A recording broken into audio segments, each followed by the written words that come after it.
Welcome back to Made by Nale. How are you? Personally, I've been good, and I'm not taking each day as it comes because we are actually prepared.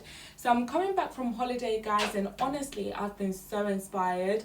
And the good thing is I've been wearing the collection and everything that we've been making. I've been wearing it on this holiday, so I'm just going to show you guys what I've been wearing. Remember the bloomers? Here they are, me at the carnival. I also wore a bleached leaf top. I've also just cut it so that it was shorter. Wore it a couple of times to the airport, to Lisbon. That was fun. And yeah, guys, now I'm back. So I've got a trusty.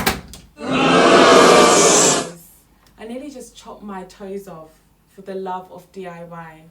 But anyways, I've got this jacket. I've got so many of these, guys, because it was when I was trying to do like this fair collection thing. And I think there's a reason why, like, when I've been making collections, I haven't really enjoyed it. It's because it doesn't sit right with me and my conscience when I'm trying to become more slow in like fashion and all that. So like I bought all of these things and I realized that if I keep making the same outfit over and over again, I'm just kind of feeding into whatever we're feeding into.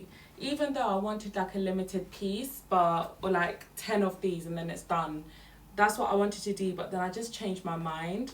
So I've got loads of these denim jackets and I'm so grateful because I can change and turn each one of them into something totally different. Today is to make a fringe. We're gonna make a fringe tassel denim jacket. I'm gonna use this fabric, so it's gonna be zero waste. Like it just 1, 2, 3, and then just halfway in between. So I'm gonna just cut it like straight across. You can use soap. Remember that Givenchy inspired dress that we did? I used soap just to mark it out. But because I've done so many of these cropped hoodies, I'm just gonna cut it through because you know me, I love my scissors. So yeah, we're just gonna cut it through and then it's gonna have like a mini jacket, and then we're gonna literally cut strips out of this to make the tassel fringe. And I don't think it's gonna be enough to like go all the way around. So what I'm gonna do is I'm gonna go through all my denim dead stock, all the leftover denim pieces that I have, and I'm literally gonna see if I can cut more strips out of it and then maybe incorporate it so that it fits the whole jacket. But yeah, guys, stay tuned. And I hope you like my new hair. I'm gonna tag the girl that done my hair here because she did her big one on this. But yes, guys, so stay tuned for that and I'll see you on the making side. So I decided to use my trusty friend, the soap, guys. And what I did is I basically counted 1, 2, 3. And like I said, I wanted it halfway down and I just marked it out. And that's what you want to do. Figure out how you like it and mark it out.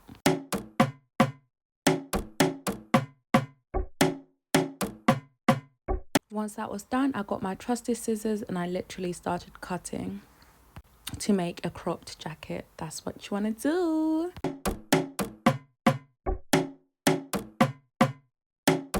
Once that was done, I had a cropped jacket, guys, and you see that material on my shoulder? That's what we're going to use for the ruffle.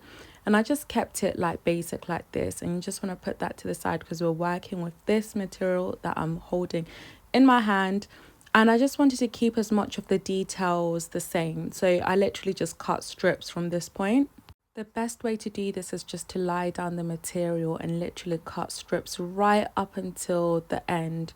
And this is the beauty of this because that material is thick. And this is me showing you that I was just using an indexed finger size if you want to be measuring. So yeah, measuring an index finger long for each piece. And yeah, I just literally cut it to get the phrase. And like I was saying, the good part about this is that material at the end is very thick, so I know that it will never come undone, it will never fray, so that's why I kind of wanted to keep it like that.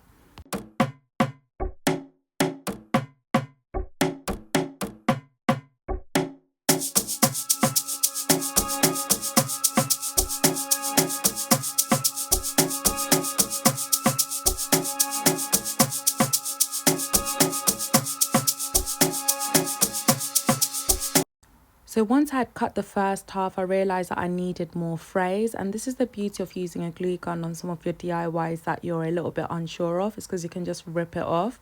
So that's what I did. And it was so easy to remove the little white bits. And that way I literally had the material again. That's what I mean. Like, nothing ever goes to waste. And then I could finish off that jacket. So with that, I just started cutting the frays and I removed those white bits after.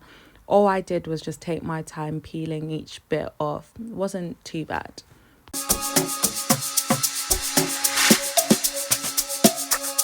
And this is the fun part. I literally used the glue gun once again, guys.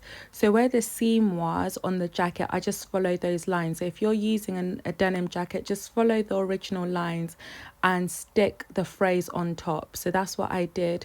And guys, when I tell you a glue gun is really secure, so like once you've stuck it down, it basically doesn't come off unless you apply pressure like I did last time. So that's what I did. I literally glued the frays just following those marks. I did this towards the back. I was going to sew it on and you could do that, but I think it's just more tedious and you're likely to break a needle and all of that. Or you can just hand stitch it if you'd like on a later date.